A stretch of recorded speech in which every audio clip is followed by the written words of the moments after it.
Hey man, how are you doing? Hey, thank you for inviting me to be interviewed, and thank you for hosting this and doing what you're doing for Live Magic and Mentalism. Oh man, thanks a lot. I really appreciate the time you had taken for this interview. Thanks for accepting my invitation, by the way. It's really funny that usually when I have people, when I have take interview with performers around the world, usually I don't prepare any questions, okay, because I don't like preparing a set of questions and asking one, okay, what is your favorite go-to effect? And they will answer to that question back. And then we are asking a different question which don't have any relation to the first question I asked. So I don't like going like that. I just like to be, very casual conversation, asking questions which what you will reply to me like that. But it was you, Peter Turner, and my team members told me that you should prepare a set of questions in the interview because he is the kind of a guy who has so much knowledge in the field. He keeps talking and you will be screwed up. And still I said, I don't want to be prepared because if I prepared, I have a kind of a behavior that if I prepare something, if I buy heard something, I will forget it. So I'll just like to be, casual and normal. So anyway, yeah, with that said, let's get started. So before we get into the topic, about mentalism, before we ask you anything about the subject mentalism, I would like to know the Peter Turner before we know as a mentalist. I mean, you are a mentalist, you are not as a mentalist, I mean, a creative consultant for the many professional mentalists and creators. So we know the way you are now, but there is always a backstory for every person, right? So we would like to know who you were before you turned up to in this field. What's the story? So the story is that I was interested in magic at about 4 years old, and there wasn't really many things that could inspire or interest me as a child because, to be fair, in terms of reading, I was a little bit of a prodigy. So at 2 years old, I could read. And I lived with my grandma. I never lived with my parents. I never lived with my mum, and I never lived with my dad. My mum left me on my nan's doorstep at 4 years old, but my nan were in my life long before that, because from the age of 2 to 4, my nan were the one that trained me to read. She taught me to speak. She taught me to walk. My mum were constantly in and out, going to nightclubs, going out, drinking, and just doing silly stuff. And at the age of 2, I could actually read. And then when I got to 4 years old, I started school. So, in England, usually at 4 years old, you get given books that have pictures in. You have to create your own stories. Now, they're great for two things. One thing is that you're looking at pictures and being able to relate words to pictures, and you're creating stories. But for me, it just wasn't enough. So I had finished all the books for the year that I were in. Then I started reading the books for the year above, and I finished those very quickly because the curriculum and the school I were in were a very small school. And by the time I'd finished that first year at school, I pretty much finished all the books, the colour graded books for the entire years that I were going to be at the school. So by the time I'd moved into the second year of school, I was actually picking books from the library. Right, and so instead of learning from the graded books, I'd finished those. So I was going into the library, and I was pulling books out of the library.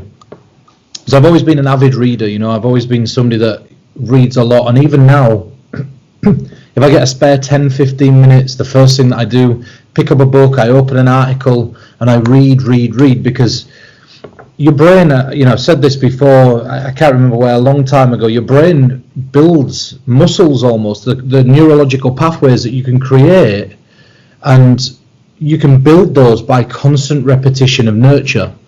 So what I did is I just read on as many subjects as I could, and I was really fascinated with stuff like that.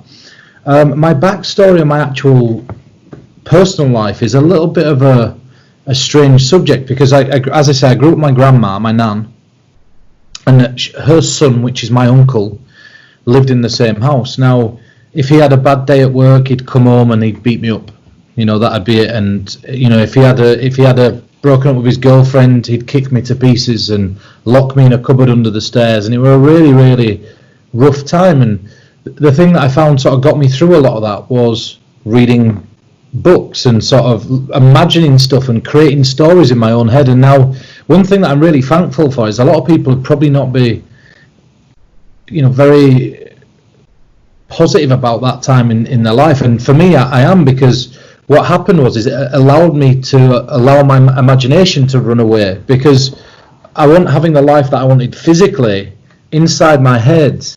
I loved to write, and I loved to even back then create magic tricks to get me away from what were going on. So we lived in a 2-bedroomed flat, And when you say flat or apartment, people assume apartment. This wasn't. It was like a box, and there were two rooms, and there were my nan and my sister in one bedroom, and me, my brother, and my uncle in another bedroom. And so, you know, we had to have the light off by the time he come home and pretend to be asleep, because if we were awake when he come back, he would beat you up, right? He beat us, yeah. And so it got really, really bad. You know, obviously I was creating magic during that time, but there were certain progressions that I made. Around about 12 years old, I went with my grandma, not my nan, but my dad's mum, because I was still infrequently visiting my dad. So like every weekend or every other weekend, I'd see my dad, and then he'd disappear for a month or two, and then I'd see him again every other weekend. And then he moved to Wales, and I travelled. I saw him once in Wales. I didn't see him for months and months and months. Did see my grandma and granddad though, and my granddad was one of the most inspiring people that, you know, I'd ever met. He just had such a way about life and an understanding of life. And then about 14, I decided that school wasn't really doing anything for me. And the problem that I had with school is that we were approaching subjects like Romeo and Juliet. Now, bearing in mind, when we start these subjects to look at them for GCSE, and these are exams, and I'd studied this when I were 8 years old, 10 years old, you know, me now would go, well, it's easy, you already know it. But me back then, you know, my brain were just everywhere, and I was like, look, I don't want to do this. So I started skipping school. The only class that I'd go to is art class, and the teachers wanted me in school so much that they decided that they'd let me do whatever lessons I wanted to do. So I didn't have a timetable. I wouldn't have to go to the same lessons that everybody else went to. And most of the time, you know, I'd feel like walking around the corridors with a guitar that I'd borrowed from school, just playing the guitar as I walked around the corridors. I saw one of your video on Instagram, you playing guitar. Oh yeah, well, I saw it, you know. I'm going to do some more videos on the guitar stuff, because the guitar, I mean, I was a session musician later on in life, but there's a lot of things that I can do on guitar, and people don't really know my skills in the mentalism world, in music, right? And anyway, at 15 years old, I decided, well, I didn't decide, it was not via choice. I went home one day, I remember what it were over, and I'd not remembered this till the other day. Basically, I got a piercing. So I got my eyebrow pierced, and I went home, and my uncle just didn't like it. And we'd moved at this point, so we'd moved from this little box apartment into a house. My nan lived in the house, you know, there was still my uncle, still me, my sister, my brother. And I came home, and he beat the living shit out of me. I mean, he really laid into me. And he kicked me down the stairs, and he said, don't come back. And so I left. I left home at 15, and I was homeless for a while, probably 2-3 months. I lived on an allotment, so basically where the house was, where we were, then probably what you'd consider a block over, there were an abandoned piece of land. And so I took a tent, and I set the tent up in this abandoned piece of land, and I lived there. And I used to just sneak into my nan's house for food and other bits, and my friends had helped me out, they were still at school. And then night times when I couldn't sleep, I'd just walk the streets. And then I met a guy called John Krieber, who was a joiner. So he, you know, a carpenter. And he said to me, look, come back when you get to 16 and I'll take you on, but under 16 we can't do that. So I said to him, look, pick a card, and if I can tell you what card it is you picked, then you have to give me the job. And so I got the job doing the joinery. Now this was right about the time I wrote an article about the last night that I ever spent on the streets. And so what happened was, in fact, it was just before this that happened. It was snowing. It started snowing, and I was living out in the snow. And one night I stayed in a phone box because it was so cold that I couldn't, you know, I didn't want to climb into a bin. My tent had been damaged and moved on, so I had to stay in a phone box. And I'd seen the advertisement in the shop window, and that's why that's how I got the job. Anyway, I still talk to John to this day. You know, me and John have a series of businesses together, little things that we just mess about with. But John called me yesterday, and I talked to John at length about different ideas and other things. And then as soon as I got that job, I was getting paid cash in hand, and I was getting paid fairly well because it worked based on the amount of hours that you did at the job. And I think that I were probably on about £300 a week cash in hand, which is, it's a good amount of money. It's a good amount. It's a fair amount, yeah. Yeah, for a 15-year-old kid getting £300 in his hand every single week, all of a sudden then it opened up doors to be able to do things. I ended up working through the apprenticeship, and then a year or so later, maybe 2 years later, because the apprenticeship were 2 years without college, round about the same time as well, I'm just trying to think back, round about the same time I was working as a bouncer, so security guard on doors. And back then you didn't need anything other than to have a bit of attitude. Now you have to have like a card to be able to do it and stuff. And anyway, one thing led to another. I sort of stayed interested in magic through that period of my life, but it wasn't something that was at the forefront of my mind. Then round about 2004, which I'll have been about 15 or 16, I saw Darren Brown. I mean, obviously I've talked over my other stuff from 12, working on a magic stall and other bits, but I've mentioned that before. I saw Darren Brown and I thought, wow, this guy's doing things that I can't explain. And that was when my interest in mentalism really started to take off. Now, to be honest with you, I was terrible for a long time. From the age of about 15 to 17, it just didn't work for me. I couldn't do anything. I watched Devil's Picture Book, and I don't even remember how I managed to watch that. I think maybe I'd gone to my uncle's house. My uncle were also a magician, so my uncle wasn't very good, but he got into it a lot later than me. He got into it. I was 4 years old when I started. He was probably about 8 to 10. Maybe 8. He got into it, and he lent me the Royal Road to Card Magic. So I don't know if I've ever mentioned this anywhere, but he lent me the Royal Road to Card Magic, and he said to me, you have one night to learn it. So I spent the entire night committing it to memory and reading everything and taking notes. Wow. And he came probably about two weeks later, and I showed him everything that were inside the book, in chronological order. And that's how, if you see me with the Animan books, I normally reference page numbers, or I'm normally referencing sections that something's in, or whatever. And it all stems from that, is that I get scared so much that I'm going to lose the books, or I'm going to lose the ability to see them again, that if I really love something, I commit it to my mind. So you had to memorize all those things, right? Yeah, that's it. Just because I get, I worry about where I'm going to see them again. And then after that, I started table hopping, and then the mentalism, I didn't understand it. I didn't have books to read. I saw Devil's Picture Book, and so I think that one of the only products I'd ever seen on mentalism, where because it wasn't like I had a library that I could just go and get books from, or it wasn't like I could just or online really wasn't a thing. And at that time, I didn't have the internet. Do you know what I mean? So I'm in this position where I just had to really just create my own ideas, and I could never get. So I'm watching Devil's Picture Book, and here's a great thing, a little tip for anybody that's watching this, that's into mentalism, that struggles with a propolis mentalism. I watched Devil's Picture Book, and there's this beautiful piece on there that were inspired by something that Kenton Knepper put into Wonderwords 2, and Kenton's were called Truly Invisible, which were in Wonderwords 2, and Darren's were called The Invisible Deal. And the idea was that Darren would give the spectator an invisible deck of cards, and they'd deal cards into two piles.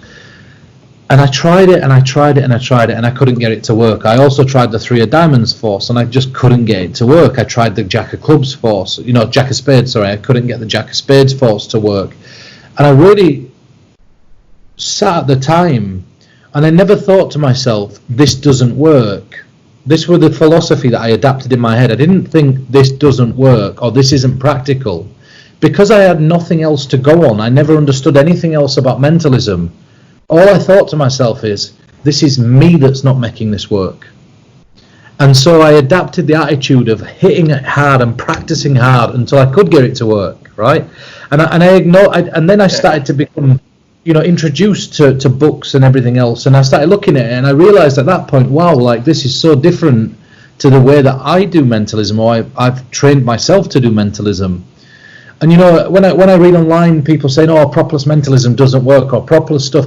What the problem for me is that I have the same problem with Invisible Deal by Darren Brown, but instead of blaming the propolis mentalism and then never pursuing it, in my head, that was my only hope of being similar to Darren Brown, you know. So I had to make it work, right? And I had to make it fit, and I had to make it happen. Yeah.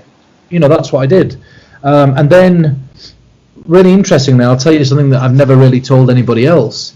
I then started to pick up. So I released Devious Realities with Kenton, which is obvious. That were years and years ago, maybe 2010. Maybe earlier than that, 2010, 2011. And after that book came out, people started noticing that the mentalism were different. The style that I was doing was slightly different. You know, it looked and felt different. And people were saying, this feels real. And then I was Skyping people, and I was Skyping every single day, pretty much for 2 years. So in the morning, I'd wake up, I'd Skype somebody, I'd show them what it is that I was working on. The afternoon, the evening, and everybody in the community were against me. Every person were against me. They were like, oh, this stuff is all a lie, this guy's... And then when people would go back on the cafe and post, no, I've seen it, I've watched it, what they'd say is, oh, that's another stooge, or that's one of his friends, or this is this. Oh. And, and it was really a battle to be welcomed into the community. It was a real battle. And again, a nice lesson for anybody is that if you're ever feeling like everybody's against you or they're not answering your messages, listen, that this is the genuine truth. I messaged artists I'm not going to name, but mentalists that I looked up to that now message me and want to talk to me, and they never responded to me and never had the time to listen to me. And that's something that I've said to them when I messaged you I can imagine who they are. Yeah, when I messaged you 5 years ago, you never responded. But I also understand it from their perspective now, because I also get. I must get 150 messages on email a day. Then there's my Facebook, and then there's the illusionist email, and then there's the Magic Cafe, and I understand it from their perspective as well, right? But after winning sort of people over, this is the bit that nobody knows. I received a message from Sean Dunn from Penguin Magic, and I wish I could go back and read the messages to you, but I remember what the essence of the messages were, and it's. You're a grey area in mentalism. Nobody knows whether the stuff that you do is going to work. Nobody knows whether, so we're going to take a chance and we're going to fly you to America.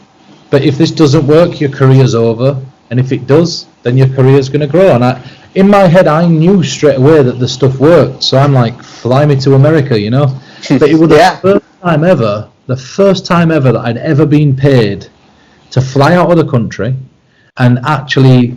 I'd been paid to do a couple of little lectures, but I'd been paid to go out of the country. I got my expenses paid and everything else, and I knew that day when I landed in America, I got stopped by security. I didn't think I was going to get through security because I'd never been to America before, and obviously I'm there, I'm carrying decks of cards and everything else in my pocket, and when they asked me what I did, I said I'm a magician, right? And they were like, are you here to work? And I'm like, no. And so I let them, do their checks and whatever else. And at the time, like, for me, it wasn't work. It was just a one-off trip to America where I was doing a lecture. It wasn't a job. It was just a one-off thing, right? Yeah. Anyway, I managed to get through security and I managed to get into the country. And I stood there as soon as I got out of the airport, and I looked at the size of the roads and the cars and everything else, and I thought to myself, if I never do another day anywhere else on the planet for mentalism, magic, whatever, at least I can say that I made it this far. And I never ever imagined for a second to be flown anywhere, for anybody to listen to me. And then that lecture went on to be the #1 selling penguin product of all time. It went on to be the highest rated penguin lecture of all time. Wow. More views than any other penguin lecture. And it was just the most incredible thing. It was like it was almost like not rags to riches, that's the wrong word, but it was almost like everything that had happened and every bit of dedication that I had, and every single time that I'd failed and tried again, and every single time I was beat down or not messaged, or every single time that my uncle had done what he'd done, it made it all worth it. Do you know what I mean? It made it all worth it for that exactly few hours to show the world what it is that I got. And do you know what? I look back on that now, and this is the truth. I look back on that. That were nearly 7 or 8 years ago. And I look back on that now, and I go, wow, I've learned so much since then, and I do that differently, and I do this differently. And so a little thing for everybody that's watching this, another piece of advice. I saw this on I was watching something on Shaolin monks. Mm-hmm. Now, like I say, I'm looking all the time at all sorts of things outside of magic, mentalism. I love the way that monks discipline themselves and the way that they dedicate their life to something, and that's the philosophy that I try to adapt with this. And the question that we're asked on the show is, who's the better martial artist? Somebody who's done martial arts for 18 years or somebody that's trained as a monk for 3 years? And your brain tells you that the one that's done it for 18 years is the one that's going to be the better martial artist. Because of numbers. Yeah, and that's it. And so they go for 1 hour a week to a gym for 18 years, right? Shaolin monks get up at the crack of dawn and they train until it comes to night time. And every single time they get something wrong, they get chastised and whipped and hurt till they get it right. And they, in the 3 years that they've done, they're fresh. It's in their brains. It's instinct. And not only that, it's something that's, it's thousands of hours instead of hundreds of hours. Do you know what I mean? Yeah. And so the difference in discipline there is important. And so when I wake up in the morning, I mean, obviously recently I've taken some time to mess with cars, and I always give my brain a break because I'd hate to lose every other neurological pathway. I draw, I love to play guitar, I'm learning to sing. I like the idea of being able to sing, but I build cars and motorbikes and engines, and I'm messing with wires and everything else. Because that gives my brain the ability to breathe outside of the mentalism. But my mentalism practice is I'll get up at 9 o'clock and you could bet your bottom dollar that the first message or email that I've got is mentalism related.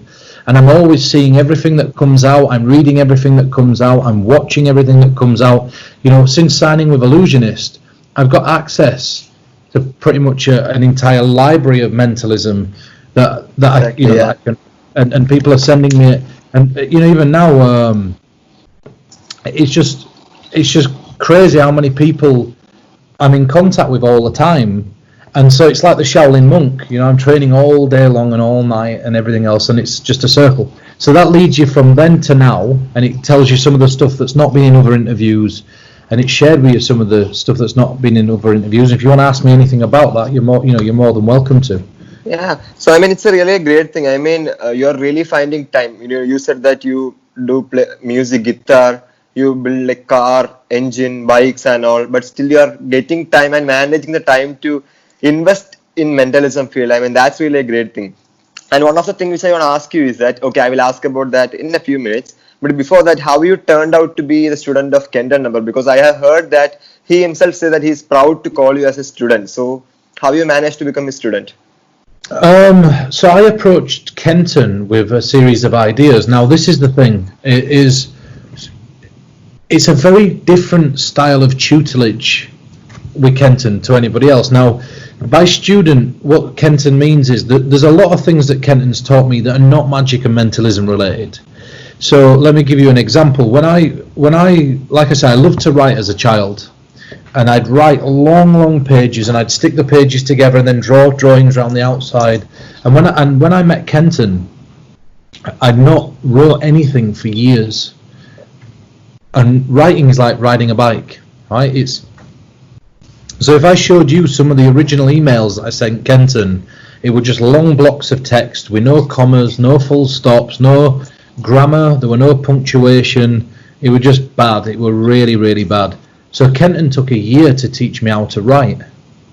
So when he says that I'm a student, I am, but I was a student in an educational sense, like understand. Right. So understanding how to write, how to understand an approach, add copy, how to explain an effect. If you said to me now, can you explain a magic effect or a mentalism effect? I could easily do that because now I understand what I need to explain from what perspectives.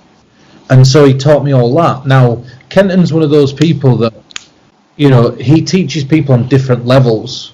And so, for example, he might take, if he took you on as a student and you didn't understand how to create method, what he'd do is he'd show you the framework of the way that he creates methods, and then he'll teach you how to create your own methods. For me, I didn't understand how to explain mentalism. I didn't understand how to be a teacher. I didn't understand how to write. I didn't understand how to portray my ideas. In a creative sense, also, like he'd backwards and forwards with me. He backwards and forwards with me as a soundboard. So basically, when I started emailing Kenton, and it started as a message on Facebook, but when I started emailing Kenton backwards and forwards, so everything was documented. I looked at Kenton as if to say, wow, there's this like god of mentalism that's emailing backwards and forwards. Yeah. And they say that whenever you meet your heroes, what happens is that you become disappointed really quickly because they end up saying something or doing something that doesn't live up to the expectation that you've created inside your own head, right? And it's only because you create such an expectation inside your own head and you imagine so many different things that they become unhuman-like. That's the best way to put it, right? Yeah, exactly. And so what happened with me and Kenton is that all of a sudden, instead of viewing Kenton as this godlike figure, I wasn't disappointed. He exceeded my expectations because what happened is that we leveled the playing field and talked as equals. And it was really great to be able to somebody fire ideas back at me, and then when I fire an idea back, then they come back with something else. And it became this really great game of tennis with mentalism. So you imagine the words and the methods like a ball being hit between two tennis players. Yeah. Do you know what I mean? And that's what it became. And then we became friends, and then we became like family.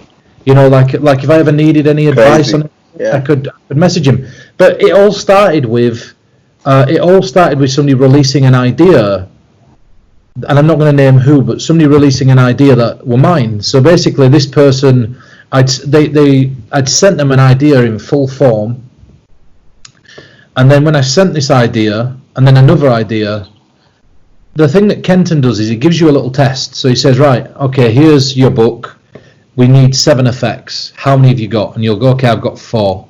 And he'll go, right, we need 3 effects, and we'll work on those together.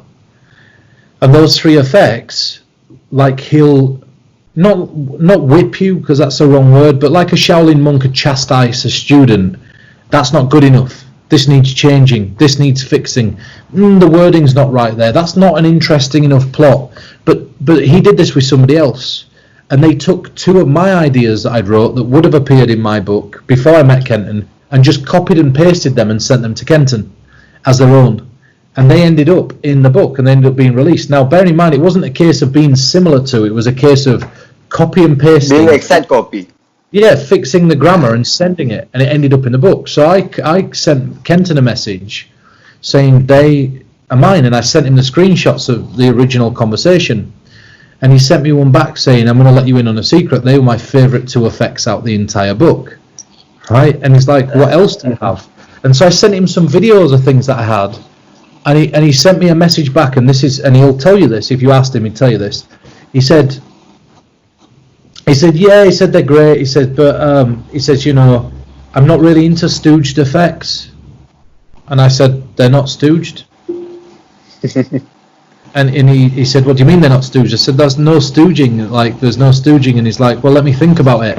And then he came back to me and he said, look, you fooled me badly with like everything there. If it's not stooged. And then that were it. And once I sent the methods over, he was just like, wow, this is so different. And we made an executive decision to write a book based on a little bit of dual reality, which is a subject that wasn't really touched upon. But the problem is that most people don't read the introductions to books. So when I wanted to talk about one subject, what everybody assumed is that, he just does dual reality. And that wasn't the case. It was just, we wanted to write about dual reality. And then when I released Dare to be Bold, which was, I'd look back at it now and I can understand because I wrote that on my own Dare to be Bold. It wasn't perfect. But again, it was dual reality, and it added some instant stooging stuff in there and some other bits. And the problem with that book is that when you read it not knowing about somebody's work and you read it not knowing the way somebody thinks about things, it's very easy to look at that and go, oh yeah, all this guy does is just instant stooging, dual reality and pre-show, right? And that's not the case. It's the thing is that I made the mistake of doing that, and I spent probably 5 years trying to fix that perception that people have. Writing, right? Conveying your ideas. Yeah, and then saying, look, that's not it. That's just me wanting to write about that. But the mistake that I made is that I didn't say, look, I'm going to write a book on a series of books. One of them is going to be about this. One of them is going to be about that. One of them is going to be about dual reality. Because then all of a sudden, it shows that rounded knowledge as opposed to a very secular knowledge, you know. So that's how I became sort of a friend and one of Kenton's students. Kenton, like I said, did so much for me in terms of writing and putting me in front of the public eye. His school's a little bit different to how it was when I were in it all the time ago. I still talk to Kenton and I still backwards and forwards ideas with Kenton. I try to now, I sort of wanted to branch off onto my own a little bit, after that period of time, not because of anything to do with Kenton or the school, it was just because I had a lot of things that I were working on, and what I didn't want to happen is, the first book was me and Kenton. Do you know what I mean? It was like he was sharing his ideas and we were backwards in and forwardsing. And the question inside my own head was, even though these are my ideas, was I carried by Kenton? Was Kenton the one that were carrying me? So I had to sort of step away and go. I mean, you need to create a brand of yourself with your name only, right? Yeah. Just to see if it was that. It works or not. Yeah. Do you know what I mean? And I'm happy to say that I still managed to carve my own path, and it's amazing how many people have now asked me if I'll be some sort of mentor or whatever else. It's really strange. It's not really strange. I mean, you deserve it, man. Yeah. So it's because of the propless mentalism style. I mean, the jazz mentalism style that talking about jazz mentalism, I think I heard in freeform mentalism that this is sort of the question which every single mentalist asks you, like what to do in your kind of mentalism if something goes wrong. And you have given the perfect answer in freeform mentalism. I believe if it's in freeform mentalism that set yourself in front of a group, make yourself fail in front of a group, fail again, and the fear of failing will fade away, and then you will have that balls to do anything. Like you are saying, you are no one in that group, so make yourself fail in front of a large audience, right? That's what you said. But the real point is, you are a kind of a person who do propless mentalism. So if normal, every kind of mentalist, every mentalist cannot adopt your style because it needs real balls to do these kind of things, right? I know that very well. So if normal mentalist or professional mentalist want to adapt your style, they have to carry a backup plan with them. If anything goes wrong, they need to survive it, right? They need to come back. I mean, failing is the beauty of mentalism, but still they have to, at the end of the day, for lay person, it's all about reading minds or influencing mind, right? Only we know the many field of mentalism. So my question is, do you carry any sort of backup plan with you if your propless mentalism or things goes wrong? Well, I think, one thing for everybody watching is I think it's a misconception that I just do propless mentalism. Propless mentalism takes up, I'd say, probably about 15 to 20% of my entire set, right? And Okay. but when we look at propless mentalism, I love PK touches. That's propless, and that doesn't fail. I've got lift, and that doesn't fail. So they sort of they're great pieces that don't take anything, and I don't have to carry anything. But the honesty is this, and let me expand upon what I said in freeform mentalism, because I understood what I wanted to say at the time. I just didn't know how to express it in the best manner, right? And what I meant in freeform mentalism is this: is that once you've learned to fail, it's not to just sit there and fail. What it is this: is that when you fail, what happens is your brain goes, shit, I've failed, what do I do, right? And it panics. So let's take it outside of mentalism into driving. Let's imagine that you drift on a track. You're a rally driver, right? The very first time that your car spins out, you hit the brakes and you're panicking, spinning the wheel, right? You don't know what to do. So then they say, look, this is what you need to do. Train yourself on this skid track, right? So that when the car starts to slide that way, you know to turn into it. Because what your brain does when you're on a track and you're skidding, let's say the car's sliding this way, your brain tells you to try to turn the opposite way. But the problem with turning the opposite way is that the back end tail whips out and you start to skid the opposite way, right? And you hit the brakes. The best thing to do is to pump the brakes and turn the way you're turning until the car straightens up and then turn, right?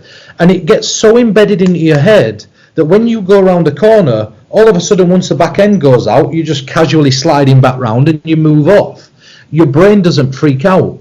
So now when you fail in mentalism, your brain starts to freak out and it goes, wow, what's happening? I failed. What do I do? What do I do? What do I do? And it all becomes a mess.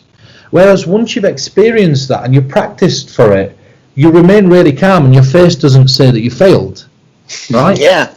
Right. So then now, let's say, for example, I had a phone and I'd say, now, let's say, for example's sake, that you've made up a drawing and I said, oh, is this a house? And you go, no. I go, okay, perfect. You're going to be really difficult to read. I love this. Have you ever heard of 2 birds with 1 stone? Can you take your phone out for me? I get them to do something with their phone. And now what I do, let's say, for example, I know this person's created a PIN code and it's 2625, right? So now I turn to this person, I say, now focus on your drawing again. In fact, I'm not seeing it as a drawing, just imagine it as a word for me. I write down 2625. I fold it and I give him it and I say, hold on to that for me. And I say, now you look at me, imagine what yours is. Just imagine saying it for me. And now when they've said their drawing out loud, I write that down and now I hit both of them. But I'm not freaking out because I've controlled my brain to know, okay, when you fail, you can't show it here. Right? And you can't feel it here. You've just got to be straight onto the next path. Right? And that's it. And so that's what I meant by that is that, and so look, I'll show you something great whilst we're talking. Yeah. No one really gets to see my billet work or what my billet work looks like because it's not talked about. But I'll give you an example of, and this is something that's based on something by Richard Bush. Okay. Just 2 things, and again, I've been working on cars, so excuse my hands. Can you see that there? Yeah. Yeah. You can see it. Yeah. Yeah, I can see it. Well, I just peeked in that already. Done. Whilst you were watching me, right? and you might think that I'm making it up, but whilst the billet's actually open, from here, whilst it's open, you can see all the edges. Yeah. Right. But on the back side, it's not. It's open. Right. Yeah. Right? It's based on a Richard Bush idea. But watch how seamless. So your signature would be there, and I'd be like, you can see your signature there. You can see it there, right? Just double check you can't see into that, and I'm done. Right? So, my acidus novus, the acidus, you have to do the move. This is what my acidus looks like. Can you see into that? And I'm done. Do you know what I mean? So, wow. So yeah, it looks so natural. I mean, yeah. From billet work right across to, another one, like if I want a peek or something, I'll share a peek with you whilst we're on. Let's say that you have failed, you've got a deck of cards on you. You say, I'm really struggling with this, just take it and write down what it is. So they take it and they write down house, whatever the image is. And I'll give that a second to dry, right? They write it on a playing card. And this playing card goes in. And it's here still, right? It's there, right? Overhand shuffle, right? Yeah. But as I milk it down, literally I'm looking, I can be messy. It doesn't matter with mentalism. And now I say, just take these. And I've looked there through my hand, right? And then it's gone. And I'll show you that again one more time. So the peak happens in the nicest of places. So they've written it down. It's here. From the bottom, I shuffle. And now I retain as I shuffle some more. And as I square up now, I'm just looking straight through there down my fingers. And now I actually shuffle it in. And I say, in fact, you shuffle them. Right? Yeah. So these are all simple techniques to get you out of situations that have failed. But, this is the thing. Think of any country in the world that's not your own, and tell me when you've got one. Okay, got one. Are you thinking of France? No, I mean US. There we go. So we're not dead. Do you know what I mean? None of us have lost our lives. None of us our careers are not over because we live. Right? Yeah. I'm saying and I'm obviously not trying to guess what it is, but the point I'm making there is that look, It's not a big deal. It's not. It can be washed away as much as that. And all I ever say to anybody is that is worried about that potential of failing, just remember that when you watch a psychic or a medium, you know, on television, they'll go, okay, I'm getting the letter S over here. This is a strong sound like a Sean or a Steve. Does that relate to anybody over here? Okay, it definitely does, but somebody's not wanting to put their hands up. That's okay. And then they'll pick something else. You know, can you stand up for me? There's somebody with a J, like a John or something like that. Well, I know somebody called Joanna. That's the person it is. Okay, is Joanna deceased? Has she passed on? No. Okay, I didn't think so, because I was getting this, and they fail so much. But the thing is that people only remember the hits, and that's why people easily believe that there are psychics and mediums, because that's the difference between, I think, the old psychic medium world and mentalism, is that because they're so invested in the message that they want, they'll ignore the misses and only remember the hits, right? Now, if you find somebody, let's say that you're in a little group, and you say, is there somebody here that really truly believes in mind reading, somebody that wants to experience this and wants to really feel it, and you get somebody with a yes, and you say, now that you know this is not as clear cut as just looking at somebody and knowing everything that they thought of. In fact, it's said that we have thousands of thoughts every single second. So, you know, if I were trying to just think of all those thoughts, my head would be like this, including my own. But what I'm going to try to do is just move my way through those thoughts to pick up on specific things. Some of it will be right, it'll make sense, and other times it won't make sense and it won't be right. But together we're going to prove that this is a genuine thing and this can happen. So now even if you miss a couple of bits, it doesn't matter. You know, you're not. If that's the philosophy you want to adapt, it doesn't really make a difference. But you've got to hit it hard. You've got to practice, and it's all time spent. So you know, my set, like I say, is generally tends to be pin code unlocks, interesting premises and plots, little stories that are woven into it, and I spend a lot of time asking people. You know, one question that I never see mentalists ask is one of the easiest questions. If I could show you right now that what I do is genuinely real, could you think of a piece of information that you'd like me to guess to prove that to you? Right?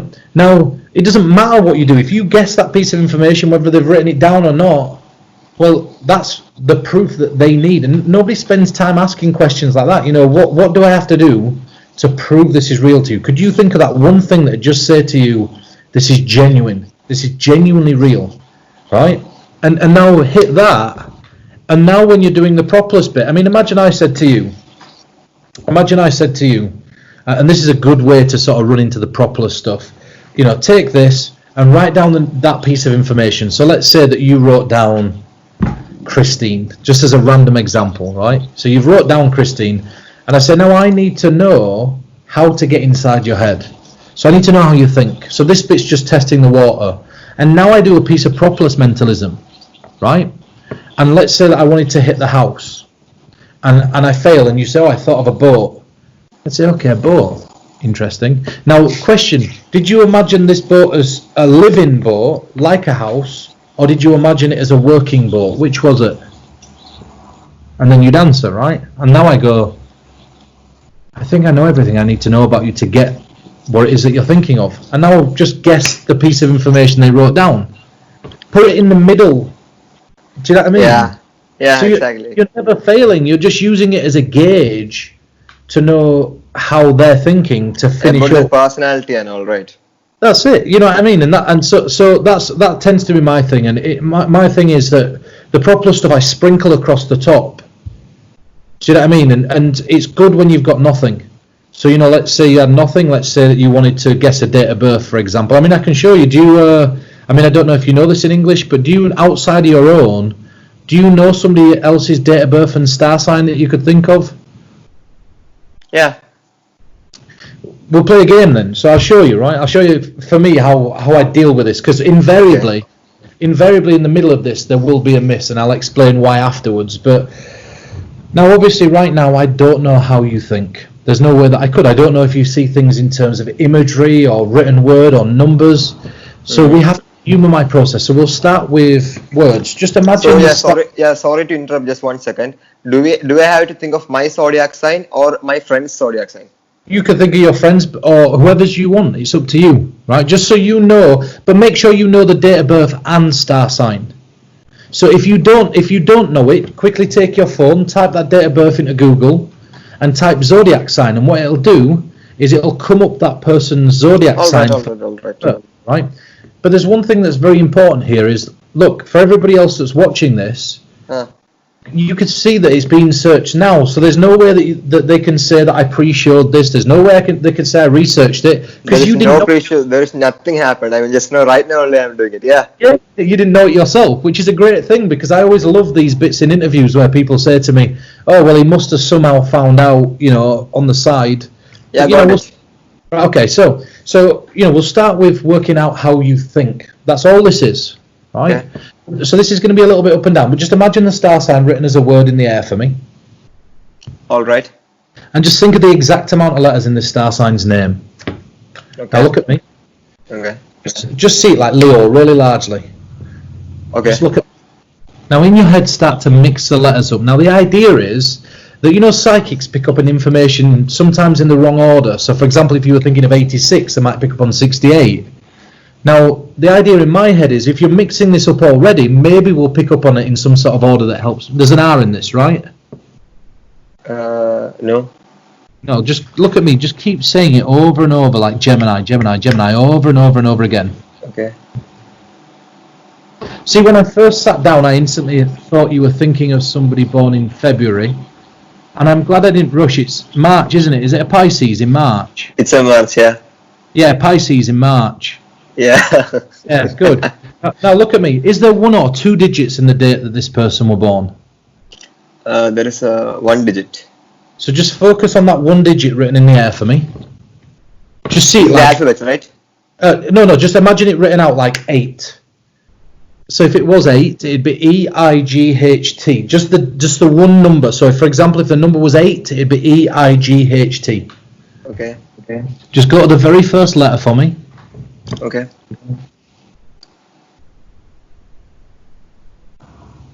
In fact, can you think of a day of the week that starts with this letter?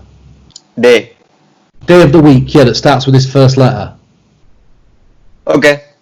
And tell you what, forget that. Let's make it more impressive. Think of the first English male name that pops into your head that starts with this letter, but not unisex. So Tony, Terry, Sam would be questionable. Sean would be definitive and strong. So I have to think of a male name or female name? A male name. Go for a male name, but not unisex, so it's definitive. Okay, done. Yeah, got it. Okay. Now this is a bit that I think is invariably going to miss, but it doesn't matter. So just if you can abbreviate this name, abbreviate it. So Peter would be Pete. If you can't, don't worry about it. Okay. Just think of the exact amount of letters in this name. So this is like 4, 5, 5 this time. Yeah. Yeah, 5. Just keep saying it over and over, like Frank, over and over again. Keep saying it in your head. Look at me. Do you go for Steve? No. Yeah, actually, yeah. What was it? Philip. Philip, okay. I think my number was 5. My number was 5, which you said. Yeah, no, yeah. So it was Frank then. So it'd been Frank, but you put Philip with an F. So okay. Yeah. So that had told me though you shouldn't have told me the number. Bearing in mind. Right? Okay. It's all right, but what that tells me, and I knew this is the bit that would go wrong just because of the difference. But there, I'd have known that this person had been born on the 4th or the 5th of March, right? Yeah, because you said already that it is a 5, right? Yes, an F. I said Frank, which would be the 4 or the 5. Yeah. And then I'd nail it, right? So you'd indefinitely be able to hit the date of birth, right? Now bearing in mind, let me tell you what would happen if I was performing this, if I came to where you are, right? Yeah. Now, I know for a fact that and the reason I wanted to perform this is because you can see that I said to you right at the start, there's a bit that I think will be amiss, right? But it blends these philosophies perfectly, because what I do is I take a stack of cards and I'd write down names on them that started with like the letter C, the letter F, and I'd only write one for the letter F, one for the letter T, and one for the letter S, right? Which makes no sense unless you understand the method. But the beauty is that I'd say to you now, obviously, the names that you'd pick would be different to the names that I pick, and the names that I pick would be different to the names that you pick. So what I've done is I prepared 30 different names. I want you to go through and find one that has a name that starts with a letter that you're thinking of.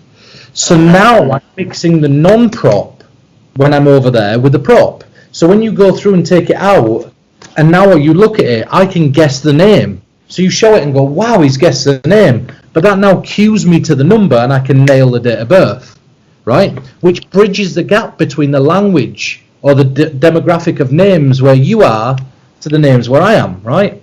So Exactly, sometimes, yeah. you know, sometimes it's beneficial to mix a prop with something that's propless, you know. But that's the point, is that there's a few things that are happening there. You know, we're starting with the old anagram, star sign anagram. Yeah. You know, which is an easy thing. I mean, think of a different star sign. Don't worry about the date. Okay, got it. But there's a few ways to approach this. So just imagine the exact amount of letters in this star sign's name. Yeah. Just see it like Leo really largely. Someone you can see it. There's an R in this, right? Yeah. Good, and an A as well, yeah? Yeah. Yeah, there's not an I in there, is there? No way. Oh, good, you're doing perfectly. Just keep saying it over and over, like Taurus, Taurus, Taurus. Keep saying it over and over again. Okay. You got Cancer this time, Cancerian, Yeah. Cancer, right? So you know, when you're using an anagram, it's really easy. Now, the point there is that I know straight away that this person is going to be born in June or July, just because I know the Zodiac month, right? Yeah. right? But now you can use a hanging statement. So a hanging statement is a really silly thing, and again, I'll show you something that's not prone to work, right? So I'll show you two versions. Okay. And again, I just want to share a couple of bits with you, but I'll show you two versions. One version that's more likely to work, and one version that's less likely to work, right? But I want to show you both so you can see how I'd approach it if I were approaching it for this, and how I'd approach it if I were approaching it in general, which is massively different. Okay. So let me just get rid of this. That doesn't need to be there. I can sit there. That doesn't make a difference. And this. And I'll take out one card. So I'm going to show you the table. I'm going to try to keep this in shot the entire time. And if this doesn't hit, it doesn't matter. But I think you'll really like this, because I'm going to try to influence you through the screen. Making sure this is a full deck. I don't think it is. Let me have a look. Okay. That's fine as that. So you can see this playing card, right? Yeah, I can see. So there's two things that make that playing card unique. One of them is the suit, and the other one's the number, the value. So imagine that suit just popped and changed to a completely different suit. What suit does it change to? Hearts. Now you look at that number, and just imagine that the number pops and it changes to a different number. So for example, let's say that changed to a 4, it'd now be the 4 of hearts, right? Yeah. What number does it change to? 10 of hearts. The 10. Now look, whatever number you name next is going to be the number we go with. You understand the game, right? Yeah. So you see the heart there, and it separates itself into a different number. This is the number that counts. What number do you see? 8. 8 of hearts. Look, before we began, I took one card and I turned it round in this deck. I'm going to spread them really carefully, look. And you could go through every single one, and you'll see there's just one card the wrong way around. It's the 8 of hearts. If you'd have gone for any of these, it'd have been completely different. And you could have picked any card, but I knew you'd go for the 8 of hearts. I knew you'd change that at the last second, right?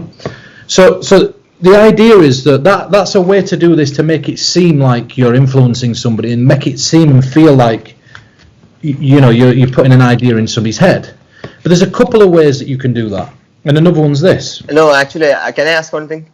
Yeah, you can ask me anything. Just because this is Peter Turner, I am asking. Okay, if it could be a different person, I know that there will be multiple outs, but I'm just wondering, That is a multiple. Yeah, there's. Yeah, just because it's you, I was asking, because I thought this is the ending.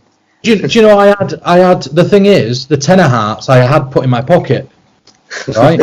So I had the 10 of hearts in my pocket, but the problem was, look, it'd fallen out onto the floor. Okay. So, because I put it into my pocket a second ago, and just as I were about to reach it, it dropped out. I thought, okay, understood. get you to change the card, right? But yeah, so I had the 3 of hearts on the top of the deck, the 6 of hearts on the bottom, the 8 of hearts turned round. I hit. So what if I said diamond? Well, that's the bit where you have to change somebody's mind, right? You know. Yeah. Let me test your intuition. There's one playing card, no outs. Okay. One playing card. So don't try to guess this. So we're going to use what they call counter-intuition for you to work out what this card is. So ignore the suit, but think of the value of a playing card. Don't say what it is, but tell me when you've got one in your head. Okay. Now we'll make it random. If you're thinking of a number, change to a picture, and if you first thought of a picture, change to a number, just so you're somewhere brand new. Okay. Now all this means is that you can't walk away and go, you know what, I didn't have a fair choice, because you had all the choice in the world, right? But I'll tell you what, if you're now on a number, change to any other number you want. And if you're on a male picture card, change to a female. Anywhere else, just stick. Yeah. Now, there are certain suits that fit certain values the best. So, for example, the ace, we know the spade would fit it the best. This is not a spade. But can you think of the suit that you just feel fits this the best? Okay. Now, we've always gone with the exact opposite of everything all the way along. What were the suit you were thinking of? Hearts. And what were the card? Queen. We had one card.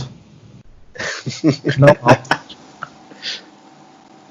So there's a million and one ways to do the same thing. But let me show you the one that I wanted to show you initially. That was just to show you could do it without multiple outs, right? But the initial that's a project you did with Jaron Clark, right? Yes, I were working with G on that, and it's an idea, It's just a project full of with playing cards, right? Forces and psychological forces. Yeah, it was just a mess about. This is a little bit of a silly one, but I'll show you. So I'll try it. There's no guarantee that this is going to work at all. All right? No guarantee at all. But I'll try to show you it.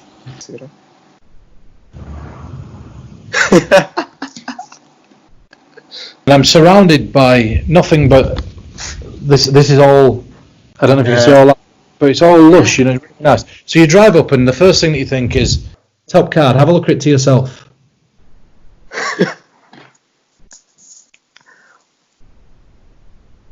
Can we have a look? What?